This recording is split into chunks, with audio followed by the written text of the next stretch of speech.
creo que lo interesante del libro es cómo cuestiona los fundamentos de la democracia y la hiperlegitimidad que tiene la democracia como forma de gobierno, pero no tanto, ya digo, para crear un caso, articular una defensa muy robusta de la epistocracia, a la que dedica capítulo y medio a lo largo de todo el libro, sino sobre todo, ya digo, para poner de manifiesto que la democracia pues quizá no sea un sistema tan bueno para organizar la convivencia social.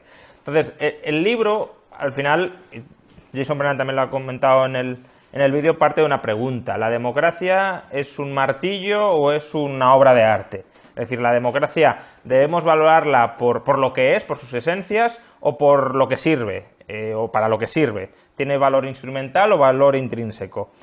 Y una primera parte del libro se dedica a refutar la idea, no es del todo exhaustiva en ese sentido, él mismo lo reconoce, pero sí analiza los principales argumentos acerca de por qué la democracia no ha de ser vista como un cuadro, como una pintura, como una obra de arte, que no tiene valor intrínseco. La democracia debería valorarse por lo que consigue, por sus resultados, por si nos acerca a una mejor sociedad o nos aleja de ella. ¿Y por qué cree Jason Brennan que la democracia no debe valorarse por su valor intrínseco? ¿O por qué cree que no tiene valor intrínseco la democracia? Primero, porque cree que la democracia no es esencial para señalar que los individuos comparten o tienen una misma igualdad moral. Los liberales, creo que una de las ideas básicas de la que partimos todos es de la igualdad moral o la igualdad jurídica de las personas, es decir, cualquier persona merece idéntica consideración moral que cualquier otra y por tanto cualquier persona tiene exactamente los mismos derechos que cualquier otra. Otra cuestión es qué derechos son esos, pero habida cuenta de que hay derechos, todos los tienen en igual medida.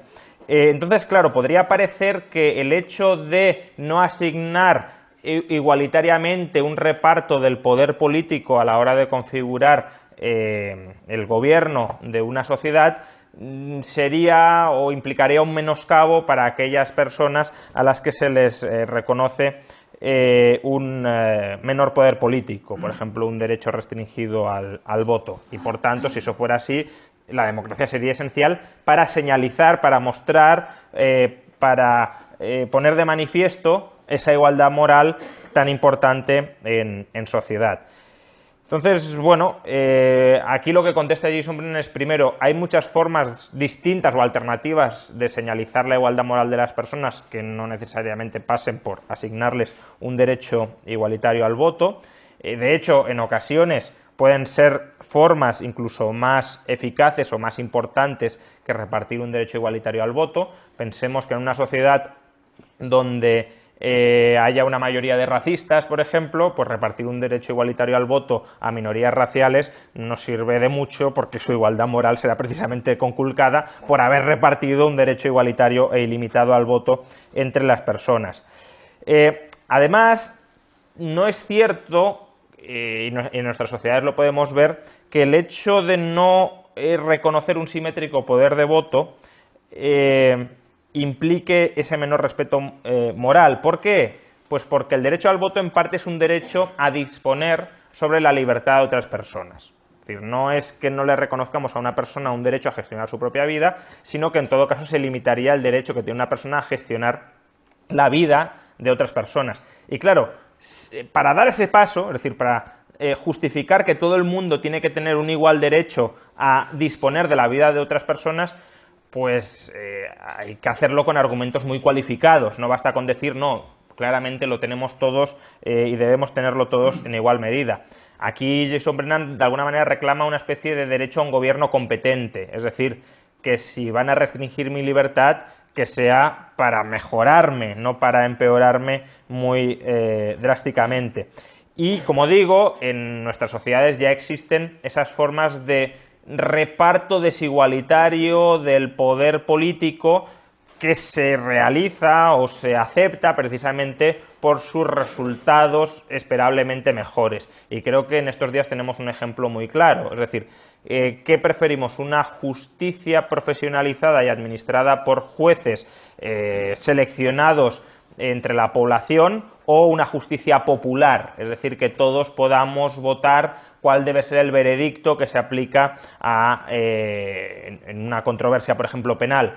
Pues bueno, una alternativa sería decir que para señalizar la igualdad moral de las personas todos tenemos que tener derecho a ser una especie de jurado popular masivo, pero evidentemente en la medida en que estamos afectando libertades fundamentales de otras personas, un mecanismo superior a ese que hemos encontrado es una justicia independiente y administrada por jueces, que no tiene por qué ser la solución óptima, pero sí parece mejor que simplemente la administración de justicia por la turba. Y por último, la democracia podría tener un valor simbólico si fuera una vía para expresar nuestras opiniones políticas.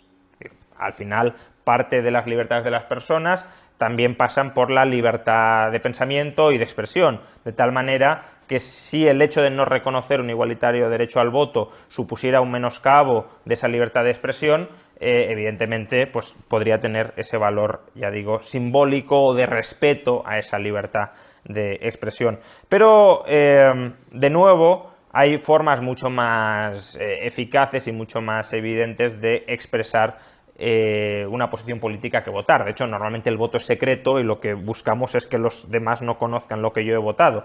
Y además la influencia que a través del voto tenemos a la hora de promover nuestras ideas normalmente es mucho inferior o muy inferior a la que podríamos tener pues simplemente expresándonos libremente y defendiendo unas ideas ante los demás. Entonces, aquí Jason Brennan dice: mi posición es la de un instrumentalista puro, es decir, yo valoro la democracia única y exclusivamente por los resultados que consigue. No valora en absoluto la democracia por lo que simboliza. Podría tener una posición mixta de la valoro sobre todo por resultados, pero también por algunos elementos de lo que representa. De hecho, él mismo reconoce que en una obra anterior, donde criticaba la obligación al voto, él todavía otorgaba un cierto valor simbólico a la democracia. Hoy dice que no le otorga absolutamente ningún valor y que únicamente la valora instrumentalmente. Entonces, la democracia para Brennan es un martillo, y la cuestión es un buen martillo o es un mal martillo? Y aquí la primera idea básica es que la materia prima de la que está hecha o hecho ese martillo es una bastante mala materia prima. Brennan distingue tres categorías de ciudadanos, tres tipos ideales de ciudadanos, que creo que es una de las grandes aportaciones, al menos comunicativas o de herramientas mentales de la obra, que son básicamente los hobbits, los hooligans y los vulcanianos. ¿Quiénes son los hobbits? Los hobbits son básicamente aquellas personas que se despreocupan absolutamente de la política, no les interesa la política. ¿Por qué hobbits? Pues porque los hobbits de la comarca vivían a lo suyo y de hecho no tenían gobierno y no se preocupaban ni por quién mandaban ni por quién no, salvo a lo mejor cuando tenían que defender toda la Tierra Media, ¿no? Pero bueno, en general, digamos que los hobbits vivían aislados de la política. Luego están los hooligans, los que ven la política como un deporte, como los que son hinchas de la política, de un determinado partido, de una determinada ideología. Aquí, por ejemplo, hay muchos hinchas, entiendo, en este caso hinchas del liberalismo, y son personas que, ya digo, les apasiona, les gusta, les encanta la política, pero que analizan todos los hechos políticos de manera muy sesgada. Bien. Y por último tendríamos los vulcanianos, que es Mr. Spock, ¿no? Personas absolutamente racionales, que no se dejan llevar en absoluto por las emociones y que pueden tener desde luego una ideología, pero es siempre una ideología basada en la conjunción de todos los hechos que ellos conocen de la mejor manera posible. Entonces, claro, Brennan dice: para que la democracia funcione, en principio la sociedad debería estar compuesta por vulcanianos. ¿Por qué? Antes de votar te informas adecuadamente de todas las opciones, piensas fríamente sobre cada una de esas opciones y emites tu voto. Pero él dice que básicamente la sociedad está compuesta por hobbits y por hooligans. Entonces, los hobbits pasan absolutamente de la política, no se informan. Esto no es tampoco una gran novedad, una gran aportación de Brennan. Sabemos que en política lo racional es ser ignorante. ¿Por qué es racional ser ignorante? Pues básicamente porque el coste de informarte es muy alto. Pensad que si tuviéramos que leer absolutamente todos los programas electorales con calma, con detenimiento, si tuviéramos que tener los conocimientos previos necesarios para poder evaluar, en la línea de lo que comentaba el profesor Bastos, si una determinada política económica es buena o es mala, si un determinado trazado de una línea de alta velocidad es el óptimo o no es el óptimo. Entonces, toda la cantidad de información que deberíamos disponer para poder emitir un voto suficientemente fundado es enorme. En cambio, ¿cuál es, digamos, el beneficio que logramos por votar informadamente? Pues más allá de poder señalizar lo que comentábamos antes, yo soy parte de este equipo, soy parte de esta tribu ideológica, en términos instrumentales, que es como lo estamos valorando aquí, el valor que conseguimos votando es prácticamente nulo, al menos en circunscripciones electorales muy grandes. Es decir, ¿cuál es la probabilidad de que nuestro voto modifique el resultado de unas elecciones? Pues algunos dicen en broma que es más fácil que te caiga un meteorito yendo a votar que de hecho el voto termine influyendo. Entonces, precisamente porque la sociedad está compuesta por hobbits, es decir, personas que pasan, que no se preocupan por la política, y personas que les encanta la política pero la ven sesgadamente, pues lo que encontramos son recopilaciones de evidencias de ignorancia absoluta de los votantes, en este caso estadounidenses, pero sería extrapolable a otras sociedades, sobre hechos básicos de la política. Por ejemplo, en año electoral los ciudadanos estadounidenses, la mayoría de ellos no son capaces de identificar a los candidatos a su distrito, es decir, cómo vas a votar a alguien que no sabes ni siquiera quién es. Ignoran cuánto se gasta aproximadamente en la seguridad social, es decir, no son capaces de decir, pues se gastan 200.000 millones o 500.000 millones, no pueden dar ni siquiera una cifra aproximada. No saben, por ejemplo, que defensa es la mayor partida discrecional de gasto en el presupuesto federal.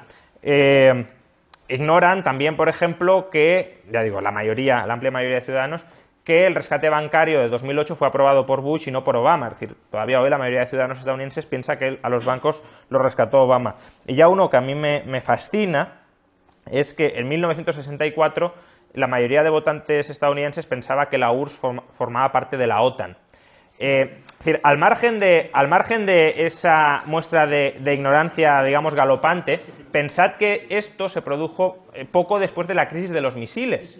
Es decir, Estados Unidos estuvo a punto de ir a una guerra y a un holocausto nuclear con una potencia que pensaban muchos que era aliada. Es decir, ¿cómo votando podemos determinar, por ejemplo, una política de defensa racional si no sabes quién te puede exterminar al día siguiente? Entonces, claro, aquí la idea es, la gente no sabe esto porque es tonta. No, la gente no sabe esto porque no le interesa, la mayoría de la gente. Los estadounidenses son una de las sociedades más ricas del planeta, no están compuestos por gente absolutamente ignorante en todos los ámbitos, sino que hay gente que es buen empresario, buen trabajador, buen ingeniero, buen economista, y que luego a lo mejor se desentienden absolutamente de la prensa rosa política, porque todo esto está muy vinculado con la prensa rosa política. Entonces, esto los hobbits no lo saben. Quien sí lo sabe, o lo sabe bastante bien, son los hooligans. ¿Qué pasa? Que los hooligans filtran toda esta información de manera sesgada. La procesan o adquieren toda esta información para confirmar sus ideologías previas, para reforzar sus ideas. Ideas que además no son ideas creadas aleatoriamente. Pues bueno, yo he caído en la familia liberal y sigo siendo liberal. O yo por casualidad he sido socialista y me reafirmo. No. Normalmente las ideologías se mueven por tribus. Es decir, por partidos políticos que permiten economizar esta ignorancia del votante, porque al final tú te afilias ideológicamente con un partido político y por tanto subcontratas todo el coste de procesar la información que decíamos antes. Yo me fío del PP, yo me fío del PSOE, yo me fío de Ciudadanos y ya sé, entre comillas, claro, que son buenos gestores y que las opciones que ellos planteen son las más adecuadas para mi bienestar. Por eso, por ejemplo, si uno está... Aquí estoy simplificando mucho, ¿no? Pero si uno está en contra de la independencia de Cataluña, hay una probabilidad muy alta de que también esté en contra del aborto, por ejemplo. ¿Por qué? Pues porque, digamos, dentro del programa del PP hay una cierta inclinación contraria al aborto y, desde luego, una postura muy clara en contra de la independencia de Cataluña. Ya digo, puede haber muchas combinaciones distintas, pero que habrá una sobrerepresentación de esta combinación. ¿Y por qué? Es decir, ¿qué tiene que ver una cosa con la otra? No tiene absolutamente nada que ver. Pero como se han incluido todas en el pack ideológico, llamemos derecha o votantes del Partido Popular, lo mismo me valdría pues una persona que esté a favor del derecho a decidir en Cataluña y que no sea catalán, pues probablemente esté a favor del aborto. Bien, entonces, forman parte de una familia ideológica que no tiene por qué ser coherente, sino que simplemente forma esos packs ideológicos que se van realimentando. Con lo cual, si la sociedad está formada por hobbits que o no votan o votan sin ningún tipo de información y por hooligans que votan, pero votan de manera muy sesgada, ¿cuál puede ser el resultado de esto? Bueno, en principio podríamos decir, el resultado será un desastre, pero no necesariamente tiene que ser un desastre. ¿Por qué? Porque si los sesgos de las personas estuviesen distribuidos aleatoriamente, pues tu sesgo se cancelaría con mi sesgo y al final el resultado medio podría ser aproximadamente la verdad o la mejor de las posibilidades. ¿Qué pasa? Que los sesgos no están distribuidos aleatoriamente, sino que hay sesgos que son sistemáticos. Aquí, por ejemplo, Brennan bebe mucho del libro El mito del votante racional de Bryan Caplan, y lo que encuentra Bryan Caplan es que en el ámbito económico, ya no nos vamos a otros ámbitos, en el ámbito económico, estrictamente económico, pues la mayoría de la población tiende, por ejemplo, a infravalorar la importancia o la capacidad que tiene el mercado para coordinar las sociedades, o tiende a infravalorar los beneficios que proporciona la inmigración o el comercio con extranjeros, o tiende a ser sobrepesimista, es decir, tendemos a tener un sesgo pesimista, tendemos a pensar que este es el peor momento, uno de los peores momentos de la historia, que hace mucho estaban mucho mejor y que en el futuro estaremos mucho peor si todo sigue así. Eso solo en el ámbito económico. Es decir, el libro de Brennan, ya digo, estudia los sesgos económicos, pero imaginad sesgos pues, en muchos otros órdenes distintos. Con lo cual, si toda la población está sesgada en una dirección u otra, el resultado de las elecciones también estará sesgado y además estará sesgado incorrectamente, porque lo que vemos es que esos sesgos que tiene la gente, antimercado, antiinmigración, etcétera, están bastante alejados, es decir, las opiniones de esos sesgos están bastante alejadas de, por ejemplo, las opiniones que mantienen los expertos en esas áreas. Es decir, el consenso de economistas, aunque, como ha dicho el profesor Bastos, son socialdemócratas, la socialdemocracia en gran medida acepta el mercado como un mecanismo de distribución de recursos.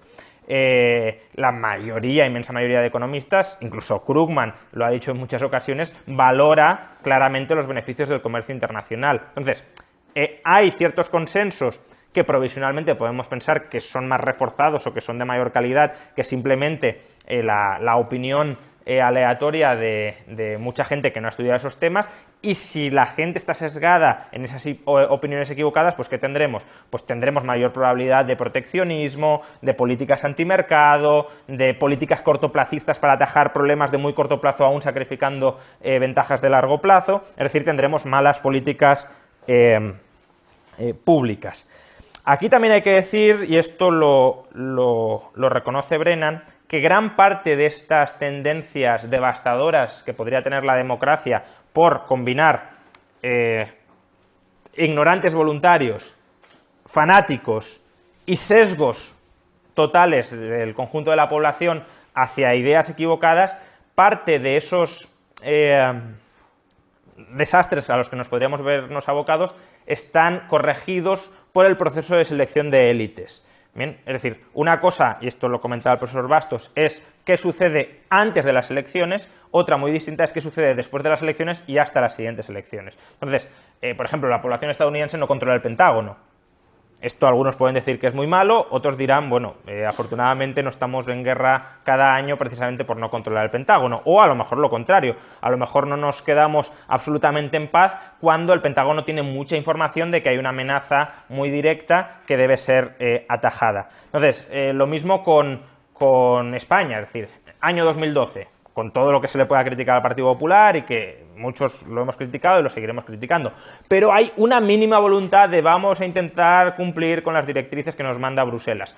Evidentemente, si hubiésemos hecho un referéndum de tenemos que pasar por una época de duros ajustes, de recortes en educación, sanidad, probablemente hubiese salido que no, y eso nos hubiese llevado a la bancarrota, que habría sido mucho peor que los ajustes que al final, aunque la gente no los quería, sí quería el resultado o prefería el resultado con ajustes que sin ajustes y quiebra. Bien, entonces Brennan lo que dice es que, en cierto modo, la democracia puede funcionar por ese conjunto de instituciones formales e informales que en cierta medida controlan al demos y que le restringen de sus impulsos más devastadores. Y es cierto, pero lo que dice es, pero eso no es propiamente una democracia. Es decir, la democracia es la distribución igualitaria del derecho a voto para decidir el output político. Es la definición más genérica de democracia. Si aquí lo que estamos diciendo es que de alguna manera gobiernan las élites o que estamos castrando la democracia, pues tenemos o un régimen, digamos, oligárquico o una democracia que no entra en ámbitos donde no tiene que entrar. Entonces, el último argumento que en este sentido explora Brennan es, vale, la democracia no funciona con la materia prima que tenemos. Somos hobbits, somos hooligans, estamos sesgados sistemáticamente y lo que necesitaríamos para que funcionara es una sociedad compuesta mayoritariamente por vulcanianos. Pero, para algo tenemos la educación, que nos permitirá cambiar la formación, el background, las motivaciones de las personas. Entonces, muchos teóricos de la extensión de la democracia a ámbitos cada vez mayores no son tan ingenuos como para decir extendamos sin más la democracia, sino que dicen hay que extender la democracia y crear una nueva cultura cívica y de responsabilidad individual que nos lleve a que los ciudadanos se informen más para participar en los asuntos públicos. De hecho, hay algunos que, eso sí, dicen que únicamente con la mayor participación ya incentivaremos que la gente se quiera educar más, porque si les damos más responsabilidad para elegir, querrán votar más informadamente.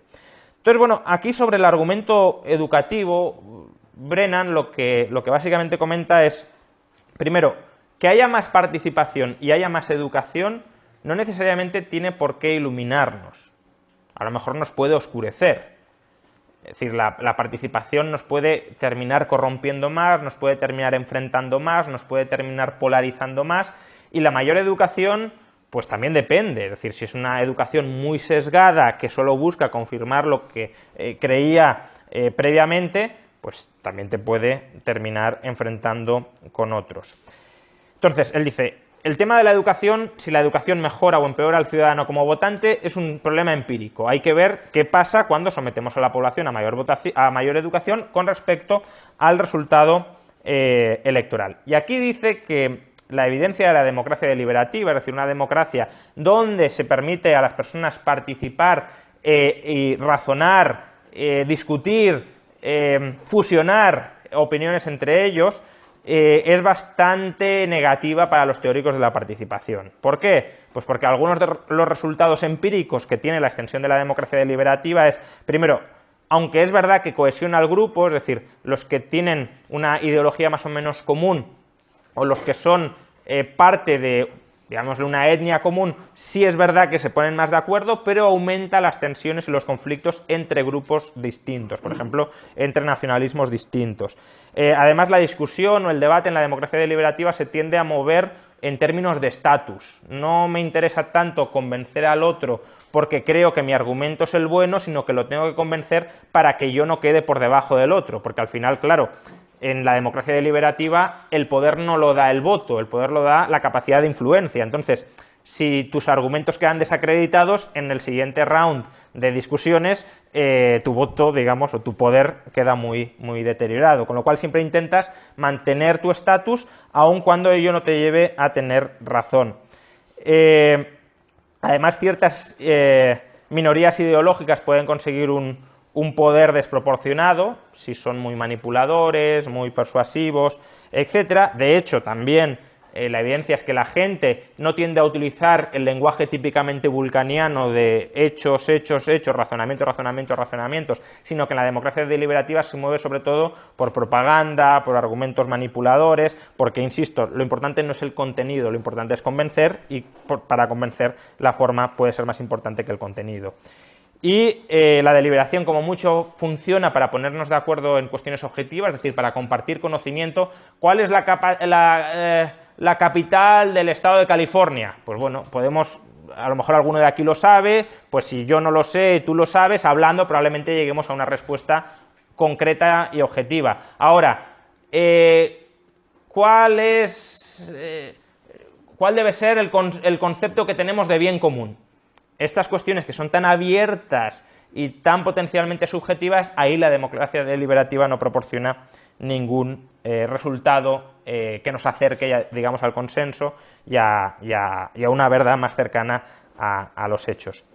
Por ejemplo, pues eso, la inmigración es positiva o es negativa, ahí no proporciona un consenso. Es decir, lo que dice es que hasta ahora la evidencia, quizá con otro tipo de educación, eso siempre puede quedar abierto, por supuesto, pero que hasta ahora la educación no nos convierte en vulcanianos. Y si no somos vulcanianos y hay errores sistémicos, la democracia, ya digo, tiene una materia prima muy mala para funcionar.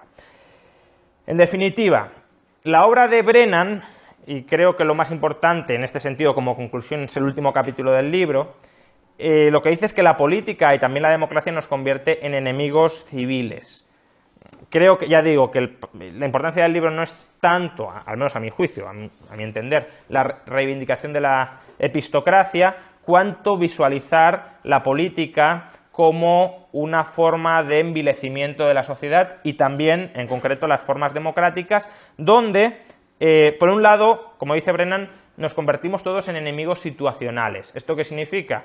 Que mientras que en la economía hay un juego de suma positivo, que tú te enriquezcas no significa que yo sea más pobre, en política, que tu ideología avance significa que la mía retrocede. Que tú votes a un partido que no sea el mío significa que mi partido tiene menos opciones de ser elegido y el tuyo más. Por tanto, tú ganas a costa de que yo pierda y por tanto tú, que podríamos ser perfectos compañeros y perfectos cooperadores en otros ámbitos en los que los dos salgamos ganando, en el ámbito concreto de la democracia y de la política nos convertimos al menos en adversarios.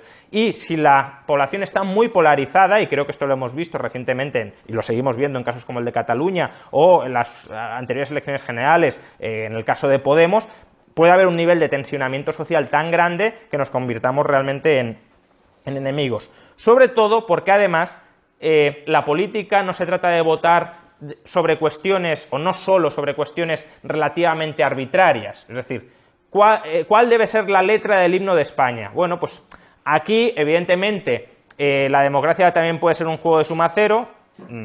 Lo que tú votes no tiene por qué ser lo mismo que yo vote, y si tú votas una letra y yo otra, pues mi letra tiene menos opciones de salir adelante, pero son cuestiones que, digamos, no afectan directamente a mi libertad, a mis proyectos vitales, salvo que yo me identifique muchísimo con España y para mí o que yo sea el autor de la letra, evidentemente, y que salga una determinada letra para mí sea algo casi existencial. En cambio, la democracia, y esto también lo comentaba el profesor Bastos, precisamente por esa ampliación de cuánto tiene que decidir la democracia, decide sobre cuestiones que son absolutamente esenciales para mi vida. Por tanto, aunque a mí, como yo puedo ser un hobbit y decir, me da igual absolutamente lo que se decida en la Moncloa o en Washington, bueno, me da igual hasta que afecta a cuestiones muy directas de mi vida, a cuánto gano a fin de mes, a qué pensión tengo, a qué colegio van mis hijos.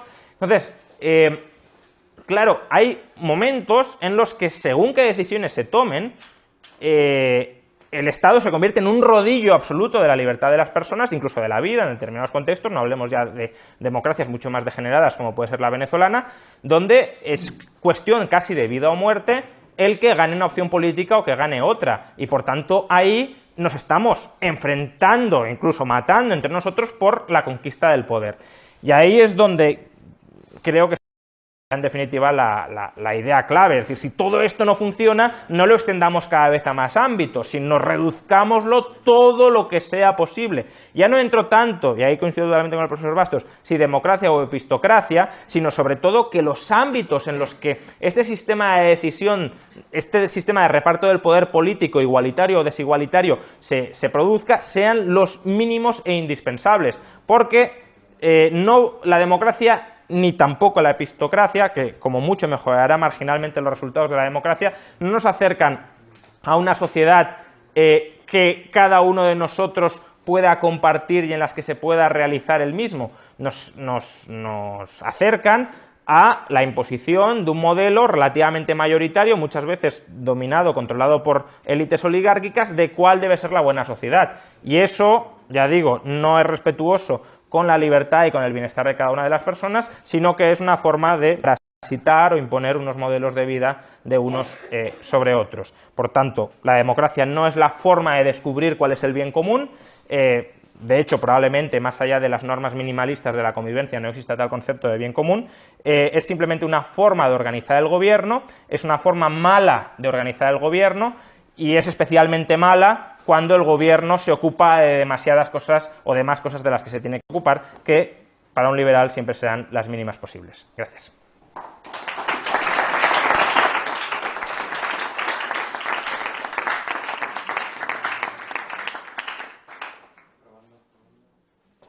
Probando.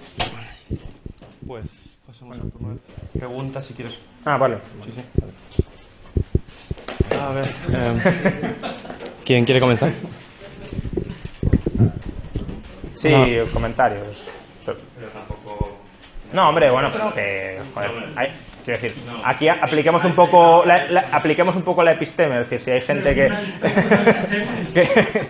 No, o sea, en el caso de que tampoco sean 10 minutos para. No, hombre, claro. Por favor.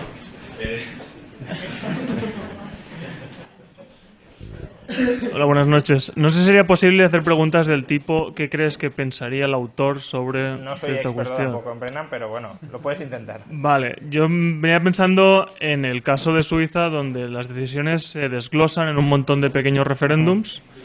Si tal vez esto desde el autor sería una buena idea o una mala idea, si, no sé, tener tantos referéndums puede hacer que al final la gente se canse, se conviertan en hobbits, o como son temas más específicos se pueden permitir pensarlos más detalladamente y son más vulcanianos.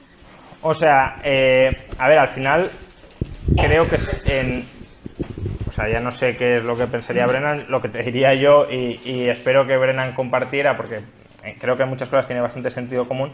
Es decir, ser vulcaniano o no también depende de instituciones informales, de la cultura, de la educación recibida.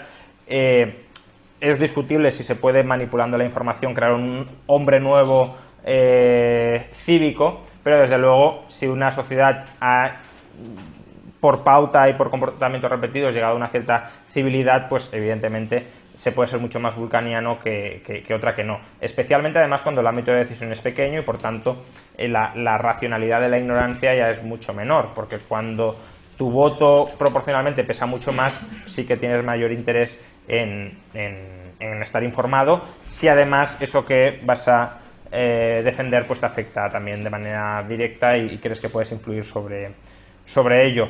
Por tanto, o sea, Brennan, yo creo que lo que te diría es referéndum sobre circunscripciones pequeñas, perfecto, pero que sean epistocráticos, simplemente. Aunque, quiero decir, insisto, Brennan tampoco valora la epistocracia por sus esencias, la valora por lo que cree que proporciona. Él en el vídeo lo ha dicho, creo que la democracia claramente no funciona en muchos casos, quizás sea momento de buscar otras formas que quizá funcionen. Él mismo dice que toda la evidencia que tenemos de la epistocracia es bastante provisional, justamente porque no se ha experimentado en gran medida. Pero claro, si trascendemos a este libro, realmente diría la menor política posible y los menores ámbitos de decisión colectiva posibles, ¿no? Tuvimos hace muy poco a Vargas Llosa discutiendo con Axel Kaiser. ¿Tenías alguna opinión, ¿no?, en cuanto a si es posible que ciertas dictaduras fuesen mejores que ciertas democracias? A ver, yo... todas las dictaduras evidentemente son malas en la medida en que se cargan la libertad política de las personas. Podremos definir esa libertad política de formas muy diversas, si es participar electoralmente, si es poder promover desde la sociedad civil cambios de régimen, pero cualquier dictadura, por su propia concepción, todo eso no lo permite, es decir, es una imposición de un modelo político que no admite cambios. Entonces, cualquier liberal ha de estar evidentemente en contra de cualquier dictadura y las ha de ver todas malas porque atenta contra una libertad personal básica. Ahora, que todas sean igual de malas me parece un exceso simplificador. ¿Por qué? Pues porque aquellas dictaduras que se carguen muchas más libertades que otras serán peores. Es decir, imaginemos una dictadura que no mate a nadie. ¿Es igual de mala que una dictadura que se carga a 100 millones de personas? Pues yo creo que no. Aunque evidentemente las dos son malas en la medida en que se cargan libertades básicas de las personas, pero que todas sean malas no significa que todas sean igual de malas. Estamos los liberales en contra de todas, pero hay algunas que podemos decir claramente que han cometido más atrocidades que otras. La cuestión es, evidentemente, también qué entendemos por atrocidades, porque a lo mejor puede haber gente que diga, no, para mí esto no es una atrocidad. Cualquier conculcación de la libertad de cualquier persona, para un liberal es una atrocidad, y cuantas más libertades se conculquen, sean también de opositores políticos o no, más atrocidad. Ahí depende, o sea, desde luego la respuesta de Vargas Llosa no me convenció en absoluto. Que todas sean malas no significa que todas sean igual de malas. Ahora, muchas veces también, ¿para qué quieres decir que una es menos mala? Para lavarle la cara. Creo que ese es un ejercicio en el que, una trampa en la que tampoco tenemos que caer los liberales. Pero se puede decir, no hay que lavarle la cara a ninguna dictadura y no caer luego en la simplificación de que todas son iguales. Insisto, una dictadura que no mate es una dictadura menos mala, y creo que esto lo puede decir cualquiera, que una dictadura que mate masivamente, no sé. Siendo todo lo demás constante, imagino. Sí, claro, sí. Hay cosas compensables. Sí, se pueden compensar con otras cosas, vale, pero es un ejemplo de cómo se puede graduar. Luego, evidentemente, cómo ponderas cada cosa que ha hecho una dictadura ya puede ser mucho más opinable, y por eso algunas personas pueden decir, para mí la dictadura soviética fue una dictadura menos mala que una dictadura autoritaria de derechas, porque aunque mataron mucho, también consiguieron otras cosas muy positivas. Eso lo puede decir pues cualquier socialista convencido. Y ahí los liberales ya podríamos entrar a discutir más, pero digo, alcanzando un consenso sobre ciertas cosas malas que estemos convencidos que hagan, por ejemplo, matar en general, y sobre todo matar inocentes, digámoslo así, bueno, matar en general está mal, pues evidentemente si todo lo demás se mantiene constante y una dictadura mata más que otra, pues será peor la que mate más. Yo la verdad es que el texto es muy interesante, ¿eh? Y si hay cosas del texto que a mí me gustan mucho, otras no me gustan tanto. Los que me conocéis sabéis que soy un demócrata convencido, pero cosas que me gustan mucho, pues la visión instrumental, o sea, la concepción de la democracia como un medio y no como un fin, lo cual yo creo que es muy relevante para un liberal. Pero una pregunta que te quería hacer, Juan Ramón, es: ¿Brennan es más republicano o más liberal? Porque yo creo que cuando uno lee el libro, el concepto de epistocracia es terriblemente republicano. Y no creo que tenga que ver con la concepción liberal democrática que algunos liberales defienden, ¿no? Y luego sobre la cuestión de... Es verdad lo de los... Es buen instrumento, ¿no? Sobre todo para divulgar, porque ayuda a memorizar lo de los hooligans y lo de los vulcanianos y lo de los hobbits a la hora de clasificar los comportamientos ciudadanos. Pero la pregunta es si en realidad no se consigue cierto equilibrio. O sea, al final es verdad que no se convence en todo, o sea, que los defensores de la libertad no convencen en todo, pero cuando vemos, por ejemplo, el índice de libertad económica en una serie temporal, el 75-80% de los países con más libertad económica son democracias. O sea, si lo ponemos en perspectiva comparada, pues parece que sí es posible conseguir la libertad desde la democracia. Y luego la última cuestión, que es sobre las conclusiones, sobre la última parte del libro, es verdad que hay adversarios situacionales y que la política genera adversarios situacionales porque, claro, al final es así, es un juego de suma cero, ¿no? Si yo gano, pues el otro pierde. Pero, claro, a la hora de hablar de cuánta democracia, solo se puede resolver el problema de cuánta democracia desde la acción política, ¿no? Y quizás la mejor forma política para dirimir ese proceso de competencia sea la propia democracia. Entonces, a lo mejor el autor se encierra en un callejón del cual es difícil salir, porque si quiere proponer una alternativa al modelo democrático, pues esa epistocracia es bastante difícil. A lo mejor cuestiones más asociadas a concepciones celulares de la democracia, pequeñas, un poco suiza, pues puede ser más útil. No sé qué piensas ahí al respecto. A ver, yo creo que Brennan no es republicano, más que nada porque si fuera republicano él lo que pediría es una educación en la nueva virtud republicana. Yo creo que él es justamente escéptico de que el republicanismo pueda funcionar y por eso dice, bueno, que voten las élites, pero eso al final se aleja bastante del concepto republicano inclusivo de búsqueda de la de la virtud cívica. Aparte que, insisto, yo creo que el libro, cuando defiende la epistocracia, es más una forma de provocar al lector que algo que Brennan tenga extremadamente meditado.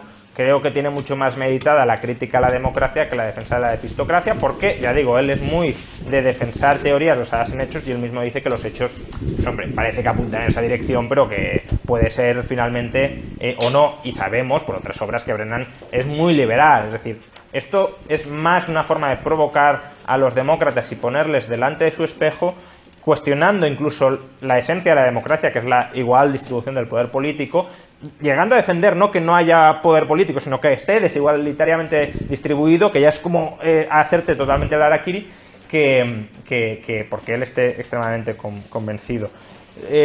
Luego has comentado... Aparte de que para resolver el dilema...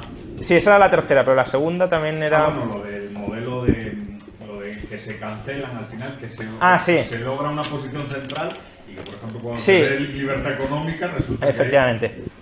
A ver, yo creo que aquí, eso no lo trata Brennan, pero hay tres hipótesis. Una, la democracia conduce a libertad económica. Dos, la libertad económica conduce a democracia. O tres, que es personalmente con la que me quedo yo, hay determinados factores que conducen, que se correlacionan tanto con la democracia como con la libertad económica. Yo creo que en el imaginario colectivo actual la democracia está asociada con determinados valores o con determinados derechos y libertades que son fundamentales para que haya libertad económica, libertad de asociación, libertad de expresión, libertad de pensamiento, incluso libertad de movimientos, libertad de contestación. Todo eso, que es lo que al final, descentralización del poder, lo que al final te lleva a lo que hoy se llaman instituciones inclusivas, pues son, ya digo, valores que parece que se los ha apropiado la democracia, cuando no tendría por qué ser así, pero que si la gente los sostiene, aunque sea por estar asociados mentalmente con la democracia, luego te llevan también a una mayor libertad económica. Entonces yo creo que va un poco por esa línea. Y ya la tercera, y es cómo podemos lograr una limitación funcional de la democracia por vías alternativas a la democracia. Ahí depende un poco qué entendamos de nuevo por democracia. Todo régimen político al final, salvo episodios yo diría excepcionales de represión masiva, descansa sobre un cierto consentimiento, quizá por miedo, por pánico, pero consentimiento ciudadano. Entonces claro, si tú llamas democracia a conseguir determinadas mayorías sociales silenciosas que toleren determinados comportamientos, pues entonces evidentemente cualquier cambio político tiene que conseguirse por esa vía de democracia laxa, digámoslo así. Ahora, si democracia es expresar voluntad y transformarlo en voluntad colectiva, no creo que la democracia sea la única vía de conseguir limitación de la propia democracia. ¿Por qué? Pues porque las minorías al final pueden hacer valer sus derechos, o sea, pueden persuadir a las personas para que, sin necesidad de votarlo expresamente, para que entiendan que hay cuestiones sobre las que no hay que decidir. Entonces, en ese caso, la persuasión, a lo mejor algunos lo podrían equiparar como una democracia deliberativa tácita, no sé, pero claro, creo que es forzar mucho quizá los términos, pero la persuasión puede hacer mucho por conseguir que los derechos de las minorías sean aceptados y no sean objeto de votación democrática. Profesor Julio, tengo una pregunta sobre la sostenibilidad de una eventual epistocracia. La sostenibilidad. De una eventual epistocracia, principalmente a la luz de un experimento que con alguna buena voluntad o con espíritu de provocación, conforme se vea, ya se implementó de algo similar a la epistocracia. Concretamente las Voter Registration Laws de los Estados Americanos del Sur de la época de Jim Crow, que eran nominalmente pruebas de analfabetismo, de capacidad de lectura y algún mínimo test de conocimiento, y que con el tiempo probaron primero que eran reconocidamente ilegales, que era un mecanismo de limitación de acceso de derechos políticos de la población primariamente negra, y segundo, han sido una fuente importante de tensión social. Aunque eventualmente hubieran sido seleccionados los mejores electores, que por su vez seleccionaron los mejores candidatos y gobernantes, el resultado fue detrimental a la democracia. Sí, a ver, yo ahí, ya te digo, yo no soy un defensor per se de la epistocracia, entonces no es que lo que voy a argumentar ahora sea un argumento mío, sino que voy a intentar contestar como creo que contestaría Brennan por algunas de las cuestiones que ha planteado en el libro. Primero, ningún régimen político es permanentemente estable, la democracia probablemente tampoco lo será. De hecho, probablemente haya ciclos políticos de caída de determinados regímenes o de determinados sistemas políticos y retorno de otros. Lo que comentas es relevante, pero primero, quizá haya que elevar un poco el listón epistocrático, es decir, no solo controlar quién puede leer y quién no, sino una cierta cultura sobre qué se va a votar mayor.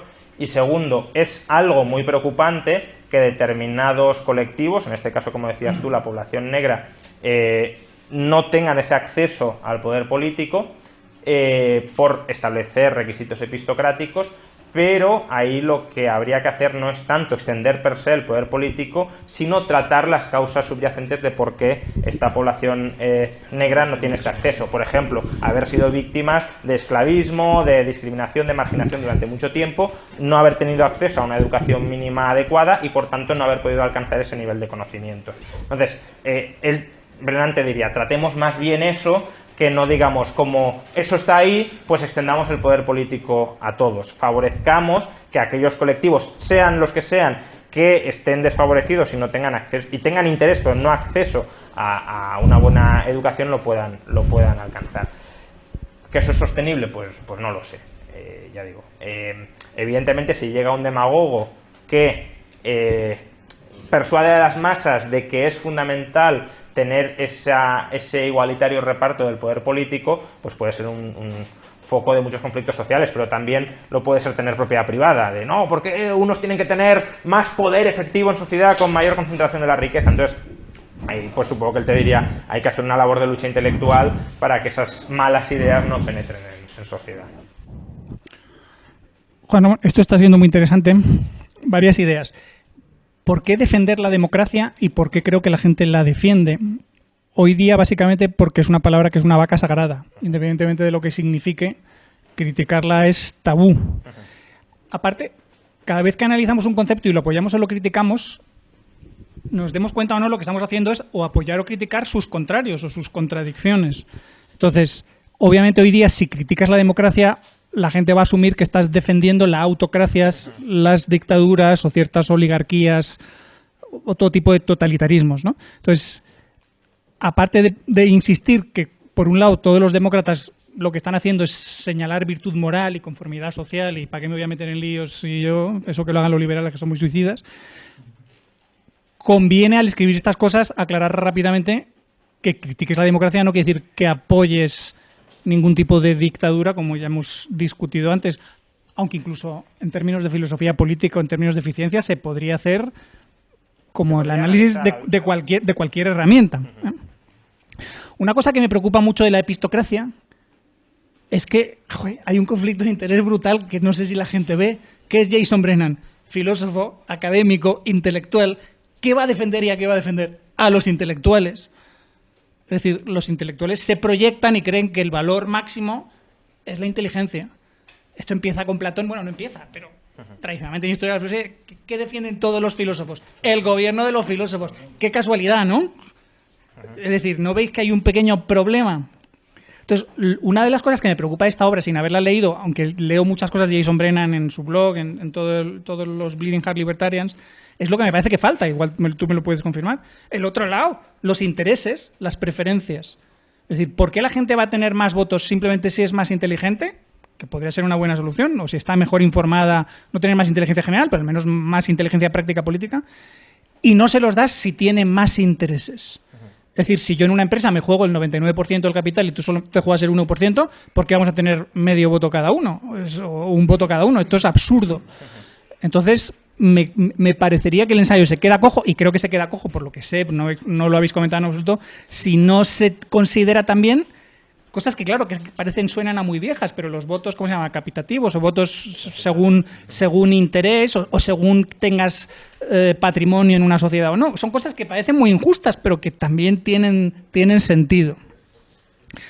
Otra cosa que me temo que no ha estudiado, o que al menos no se comenta, es qué hacen otros. no grupos políticos, sino que hacen otro tipo de asociaciones, que hacen otro tipo de colectivos, cómo llegan a asociaciones agregadas a partir de preferencias y capacidades individuales. Las empresas, las asociaciones civiles.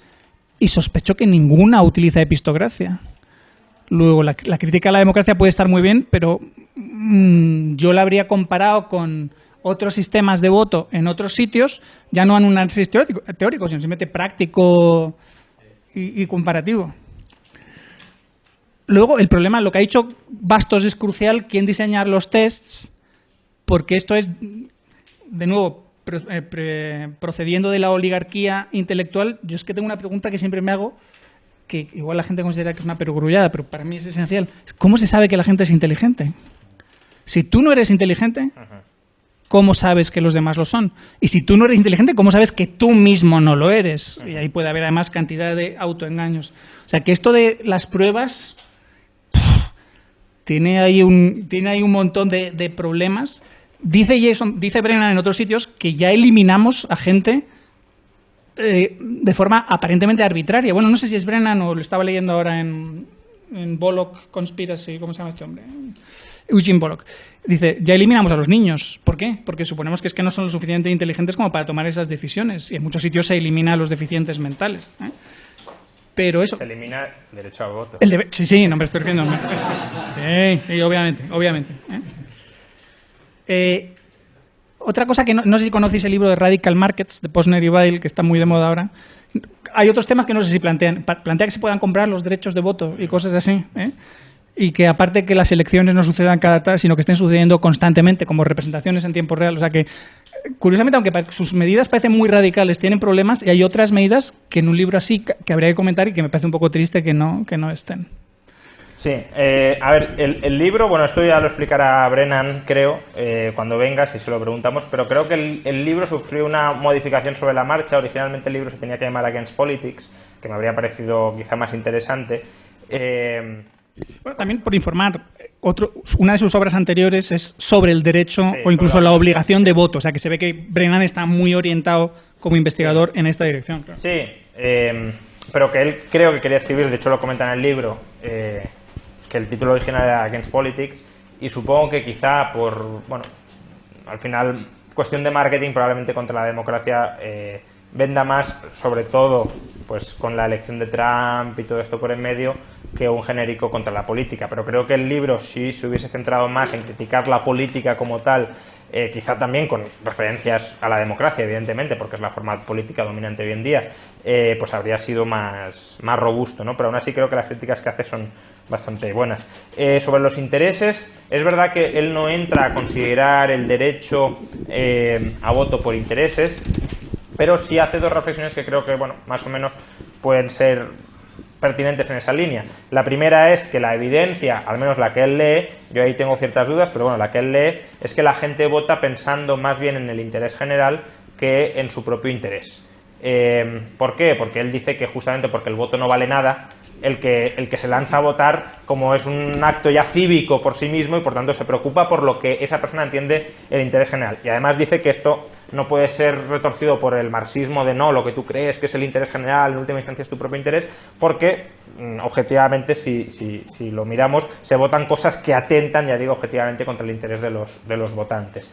Eso por un lado. Luego también bueno, se hace eco de algunos estudios recientes que afirman que los presidentes de Estados Unidos son mucho más propensos a articular aquellas políticas que exijan los ciudadanos con una renta más elevada. Es decir, que los ricos, a efectos prácticos, no solo por lobismo, sino por... Bueno, pues los demócratas ricos condicionan más a la élite demócrata que los demócratas pobres, por decirlo así. Entonces, que la renta, aunque no haya una especie de voto censitario, según estos teóricos, sí puede estar de alguna manera influyendo. Y él dice que eso no lo termina de ver mal porque hay una correlación entre alta renta y alta cultura política, con lo cual sería una especie de epistocracia indirecta.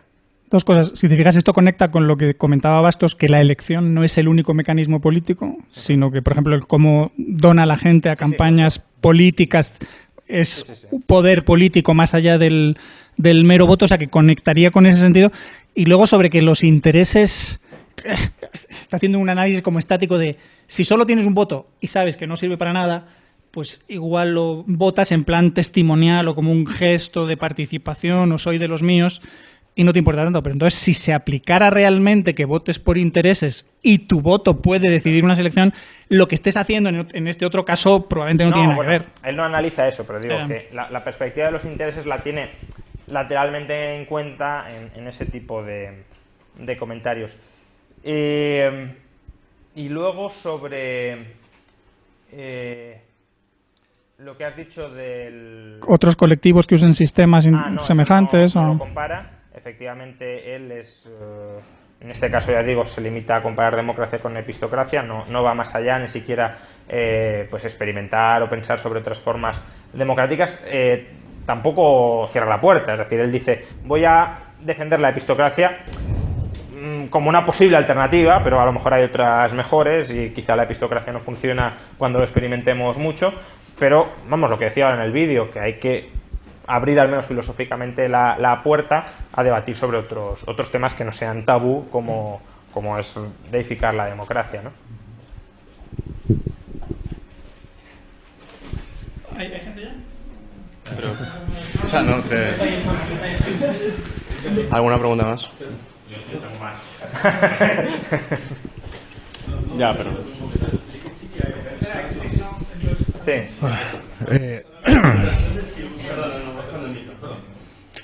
Bueno, yo solo decir que creo que en este punto os estáis equivocando. Creo que no veis la potencia que tiene este asunto de la epistocracia y como el limar parte de la ignorancia del votante, o sea, en mi opinión puede llevar a otro nivel a las elecciones e incluso los países que empiecen, porque como además no hay ningún país que lo haga, el que lo haga va a tener va a ser un pionero y creo que va a tener, yo desde luego creo que os estáis quedando cortos en la visión de esto. Puede ser. Bastante. Es decir, yo como me gusta ir más a los objetivos últimos y no tanto a puntos intermedios que tampoco me convencen, porque para mí la epistocracia no es ni mucho menos el sistema político ideal, ni de lejos. Pues claro, hacer una defensa muy estudiada, muy robusta de algo que para mí es marcadamente imperfecto y mejorable, pues como que no le presto tanta atención como a lo mejor la que crees que tácticamente merece, pero yo es que mis luces ahí, Rejón, son mucho más largas que... Sí, tú normalmente tiras más hacia, digamos, hacia la utopía, no la transición, tal, pero es que la potencia de la idea es que con esto, el hecho de que el conocimiento esté ponderando todas las elecciones es que puede llevar y muy rápidamente a conseguir muchas cosas, incluso unas utopías se pueden conseguir mucho más rápidamente si los pasos son con el conocimiento. Él dice que hay cierta evidencia que, esto en parte iría en contra de lo que ha comentado el profesor Bastos, que una mayor educación sí llega o sí lleva a políticas en general más liberales. Bueno, él dice que no se puede considerar más liberales porque hay también pues algo más de estado de bienestar, todo esto, pero que, digamos, el país medio se volvería mucho más liberal con epistocracia que sin ella, aun cuando hay posturas a las que iría se alejaría del liberalismo, pero que en muchas políticas avanzaría bastante hacia el liberalismo, es lo que dice, no lo sé, ya digo, pues si alguien lo estudia y tiene muchos datos, fantástico, yo es que no, en estas cositas intermedias no. Mi crítica a la epistocracia es dónde hacemos el corte, porque si, por ejemplo, en un ejemplo numérico pensamos el 20% de la población más inteligente va a ser capaz de elegir a mejores gobernantes, pero dentro de ese 20% habrá otro 20% que será superiormente inteligente, entonces al final, y dentro de ese 20% inteligente existirán los mismos sesgos, aunque sean menos marcados, pero van a existir exactamente igual. Al final sería una dictadura de los inteligentes que ya sabemos que... Sí, ahí supongo que lo que te contestaría es hasta qué punto vas teniendo ganancias adicionales por seguir restringiendo la población. Es decir, ya, pero primero, una persona nunca va a tener el conocimiento de todo, entonces tampoco lo puede restringir todo a una persona. Y dos, si al final la mejoría política que consigues por restringir otro 20% ya es prácticamente nula, pues no tiene tampoco... Restringir por restringir tampoco tiene sentido. Yo creo que es lo que contestaría, pero no lo sé. no es una pregunta, es un comentario. Si existen algunas formas organizativas que usan algo similar a la epistocracia.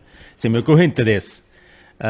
Las elecciones de socios de empresas de consultoría, bufetes, servicios profesionales, que en general requieren haber llegado a un nivel X de conocimiento. En teoría, ¿no? Pero... En teoría, una teoría muy relevante. También hay mecanismos políticos importantes. Claro. Un segundo que también tienen todos los mecanismos malos de la política tradicional, las universidades, que los profesores A veces no hay a partir de cierto nivel... Y por fin la iglesia. Los cardenales votan a papa. Uy, perdón, no vayamos por ahí. Bueno.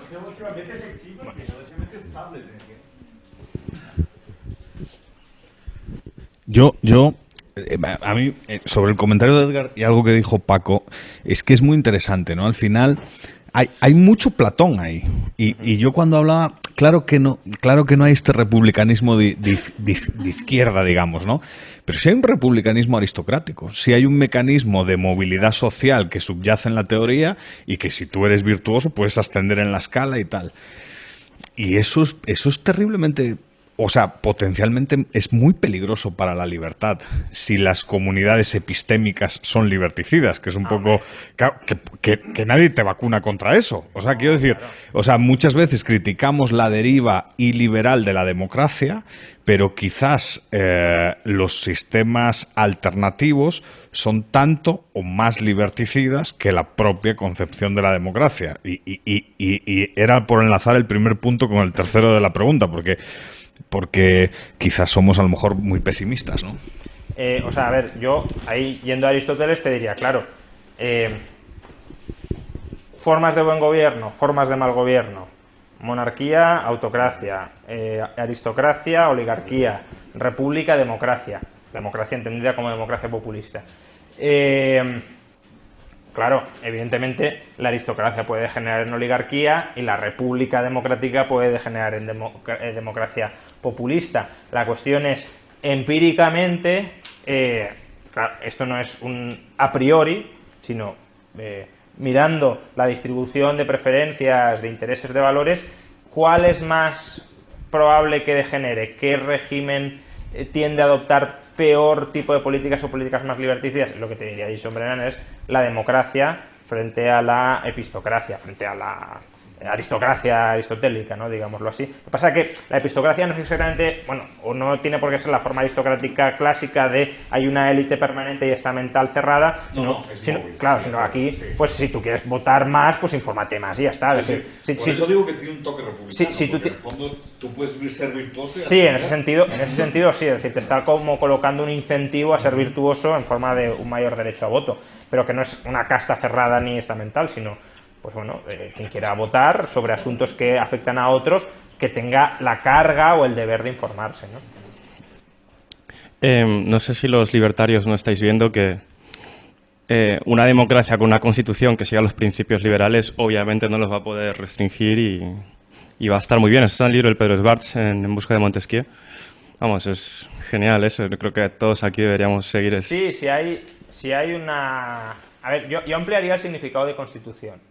Es decir, si entendemos la Constitución por una Constitución escrita que simplemente alguien nos ha dado casi en forma de carta otorgada, pues evidentemente eso no restringe absolutamente nada. Ahora, si entendemos Constitución como conjunto de valores constitutivos de la sociedad, evidentemente una Constitución liberal puede, en el sentido de un conjunto de valores liberales compartidos, puede restringir muchísimo el poder político. De hecho, creo que es lo esencial. Sí, pero puede cambiar, en todo caso. Sí, claro, pero es que eso, todo régimen político es susceptible de cambio, de degeneración o de mejora, ¿no? Entonces, de hecho, la función del intelectual creo que es dar la batalla de las ideas para evitar que eso cambie, para que la Constitución se mantenga, pero Constitución no entendida como el artefacto que tenemos aquí liberticida, sino básicamente como un conjunto de valores liberales compartidos. Vale, pues si alguien más tiene una pregunta que no sea Paco.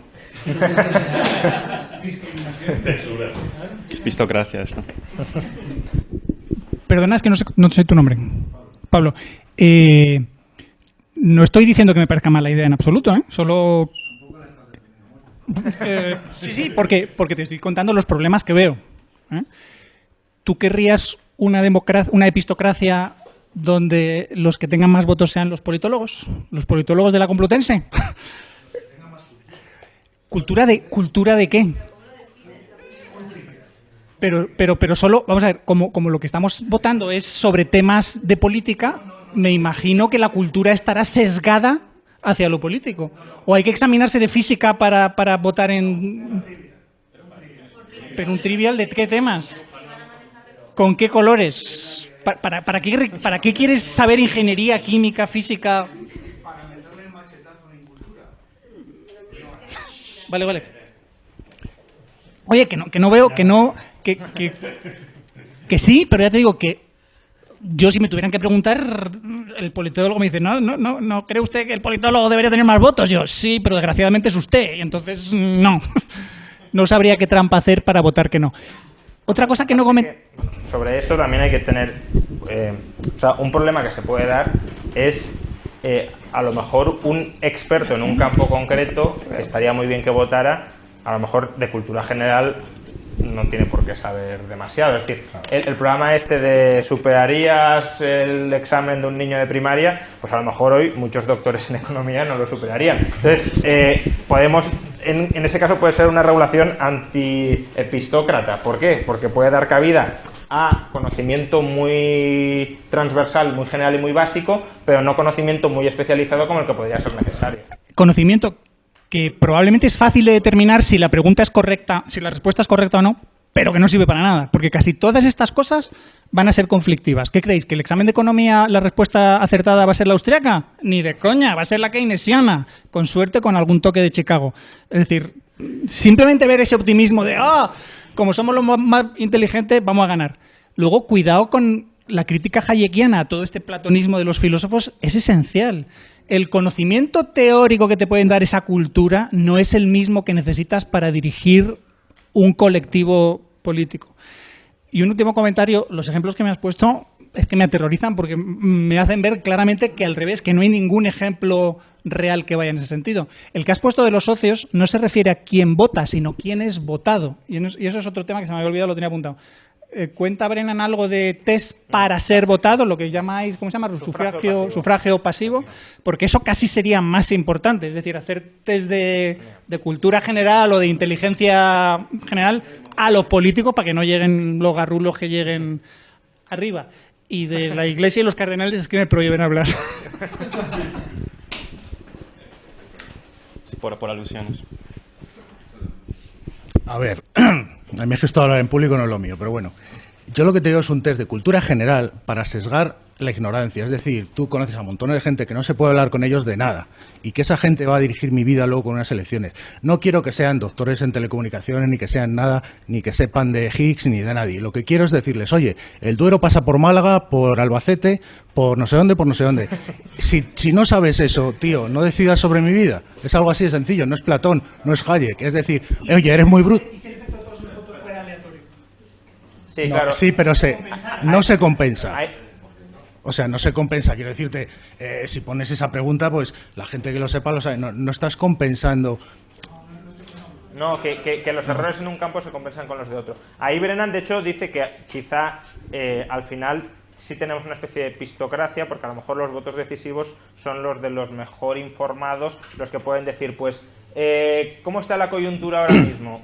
¿Votamos a PSOE o votamos a PP o a Ciudadanos? Es decir, que al final hay como una gran masa de bloques que no se mueve y son el votante que está indiferente entre una opción y otra, que suele ser el más informado, el que termina inclinando la balanza. Más informado relativamente, no digo que esté bien informado. Sí. ¿A ti qué te gusta el tema científico? ¿Qué hacen las redes neuronales? Lo primero que hacen las redes neuronales es corregir cada una de las neuronas para que la gente, para que vayan adaptándose a acertar. O sea, tienen un error y van corrigiendo esas neuronas, van cogiendo un conocimiento para poder conseguir ese error.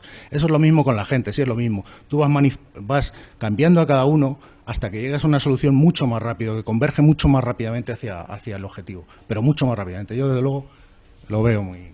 ¿Pero el objetivo cuál es? ¿El objetivo cuál es? Lo tienes que predecir. Las redes neuronales en seres vivos lo único que garantizan es la supervivencia. Y para sobrevivir la visión idílica del académico es que el conocimiento es muy bueno. Yo he ido aprendiendo a base de darme muchas hostias y muchos años es que el engaño mueve montañas y que el desconocimiento ayuda.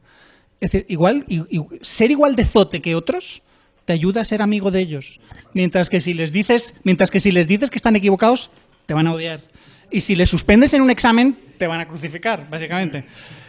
Entonces, simplemente digo que esta idea a mí me parece interesantísima, pero hay que seguir dándole muchas vueltas porque te puede explotar en la cara. Y sobre todo, lo de no ver los intereses me parece enorme. Yo a gente ignorante no tengo nada en contra de ellos, mientras sean un poco abiertos a escuchar dos cosas y luego mientras pienses, si vuestra ignorancia no es sesgada, sino que es aleatoria, vuestra opinión me da igual porque os vais a borrar unos con otros. El problema de la política actual es que la ignorancia no es el problema es el sesgo sistemático. O sea, yo leo la prensa de todos los días, de todos los sectores, todos los días, y siempre es lo mismo, no son errores aleatorios, siempre tiran en la misma dirección. Ojalá llegáramos al sitio en que la izquierda y la derecha se asesinaran y llegáramos los liberales, bueno, ahora con vuestros votos a cero vamos a decidir esto nosotros, pero no suele pasar. O sea, contestando, por cierto, a... No hace falta ni que os matéis, solo que os anuléis el voto unos a otros. ¿Cuál es el objetivo del...? Yo creo que él te diría que el objetivo es evitar las malas políticas. Políticas que generen pobreza, políticas que sí, por supuesto, pero que sí que hay un conjunto de políticas donde creo que podríamos, o sea, de consecuencias que podríamos decir que son malas y se trataría de evitar sobre todo las políticas que lleven a eso, pero evidentemente muy indeterminado, ¿no? Bueno, yo ando un poco preocupado porque no sé si pasaría el test, porque a veces se me olvida por qué provincias pasa el Duero o dónde está Alepo, pero bueno, yo solo quería soltar también mi par de lágrimas por los sistemas que no se han mencionado y que a mí me parecen más graciosos que la epistocracia, como pueden ser, por ejemplo, la primera lágrima es por una lotería para decidir quién va a gobernar, que esto ya ha existido históricamente, incluso se puede cambiar a que sea representativo. Vamos a hacer una lotería para que una parte vote quién van a ser los representantes, que no cambia la distribución del poder político en nada, pero soluciona el problema de la ignorancia racional. Si tú sabes de antemano que vas a tener un voto muy relevante, pues te interesa, ya empieza a ser racional informarse para dar un voto razonado. Entonces, eso creo que podría estar bien. También está la idea, la otra lágrima, es la idea de Robin Hanson, de la futarquía, que es un sistema por el que se separa cómo se decide sobre los valores que se tiene que perseguir la sociedad y sobre los medios por los que se tienen que perseguir. Entonces, por ejemplo, los valores. La gente decide qué tipo de trade-off, qué intercambio está dispuesto a hacer entre la desigualdad y el crecimiento económico, que es algo que sale muchísimo. Pues se decide eso pues dando un peso a la opinión de cada persona y promediando, o por algún otro tipo de mecanismo de agregación.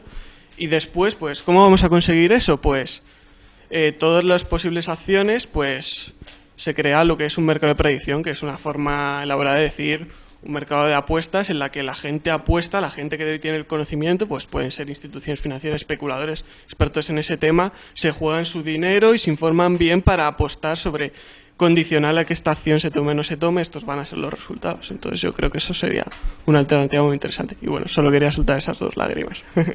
Sí, o sea, ya he dicho que el libro creo que es más valioso por la crítica a la democracia que por la defensa que hace de la epistocracia. Y creo que la crítica a la democracia, que es una crítica que se inscribe dentro de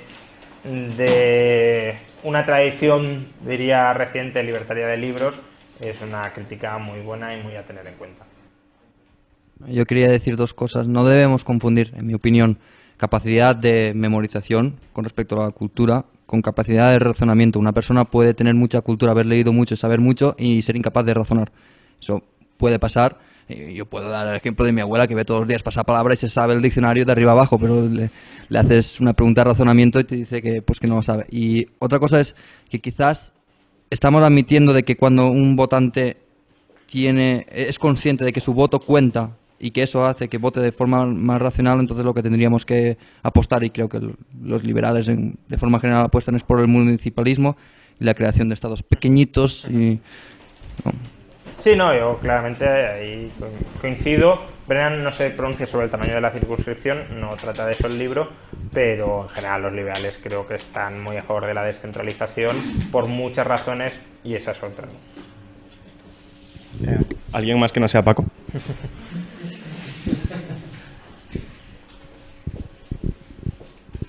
¿Eduardo? No. Déjame que lo estoy disfrutando mucho. ¿Cuál es tu nombre? Perdona. Ángel, me han parecido estupendas tus dos aportaciones. Problemillas.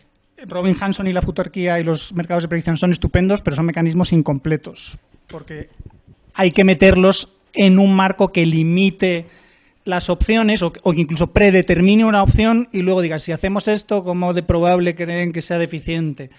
Entonces, es un complemento al sistema, pero difícilmente va a ser todo el sistema, ¿eh? Porque son mercados de predicciones, no de decisiones. Es decir, pueden informar las decisiones, pero no son completos.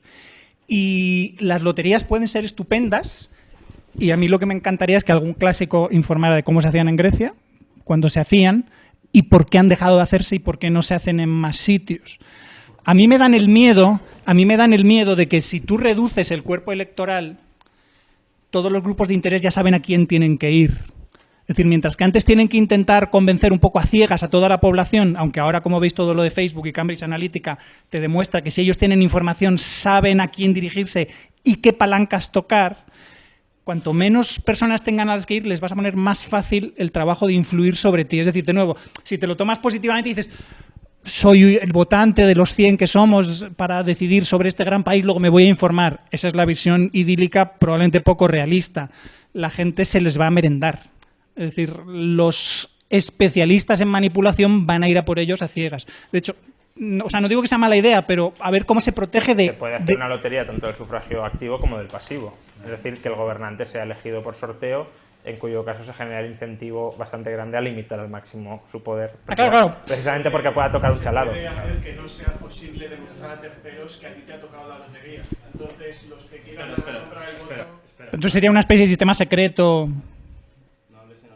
A mí lo que más me gusta es algo que ya existe en empresas, que es, no sé qué nombre darle, es representación en tiempo real y proporcional. Es decir, proporcional, que si yo tengo 99 acciones y tú tienes una, yo tengo 99 votos y tú tienes una y deja de llorar. Luego, igualitarismo democrático, lo siento, pero no. Y ahí lo siento, pero tengo que volver a los intereses, porque ahí lo que cuenta son los intereses. Si tú eres un zoquete en el manejo de la empresa, ¿qué le vamos a hacer? Pero el 99% es tuya. Y luego en tiempo real quiere decir que no tengo que esperar 4 años para cambiar qué decisiones, sino que las puedo cambiar en cualquier momento. Entonces, que si el CEO o el director de la empresa no me gusta, o mi representante no me gusta, lo cambio mañana. Voy a un notario o algún registro de votos y le digo, oye, mi voto que antes era de Aznar, ahora que pase a Zapatero, ahora que pase a González, ahora que pase a este. Porque no me gusta la decisión que están tomando sobre esto, o porque no me gustan en general. Y así los políticos tendrían en tiempo real, oye, ¿qué opina la gente? Y podrías tener... El riesgo que hay es que la gente podría darle el poder casi total a un demagogo, porque este sistema no es 350 representantes cada uno con un voto. Este sistema es número de representantes totalmente abierto, pero de repente unos pocos pueden tener una cantidad de votos gigantesca. Muy actualizado el cartel electoral, Aznar, González. ¿Qué voy a decir sobre esto?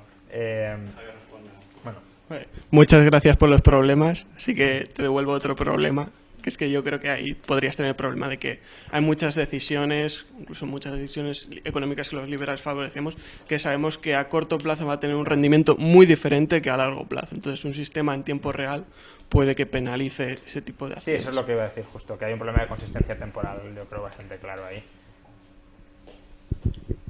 ¿Tú retiras tu apoyo en cualquier momento? Claro, pero por eso que tu Tú objetivo... estás discutiendo una ley como la del aborto.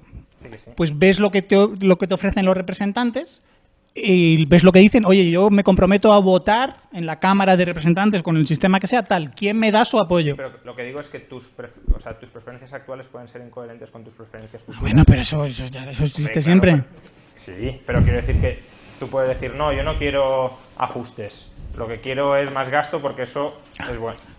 Y claro, si no dejas que los ajustes den resultado, pues eso no... Una crítica a Bastos. No. Por eso, para aumentar la dinamicidad del sistema, es importante la variable territorial. Por eso Suiza funciona, porque el centro de toma de decisiones está muy cerca al ciudadano y ahí la lógica temporal ya no es un problema, porque el centro de toma de decisiones está muy cerca y está sujeto a una dinamicidad muy alta. Claro, si estás muy lejos del centro de toma de decisiones, ahí sí se complica todo.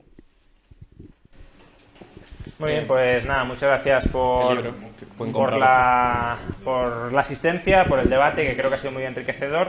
Recordad que tenéis el libro fuera por si lo queréis comprar, y recordad nuevamente que el próximo miércoles, día 9, tenemos la jornada de finanzas en la Fundación Rafael del Pino, y que 31, 1 y 2 tenemos Liberación, la Cena de la Libertad y la convención, que será al final un foro multitudinario de liberales en el que espero que también estéis presentes. Muchas gracias.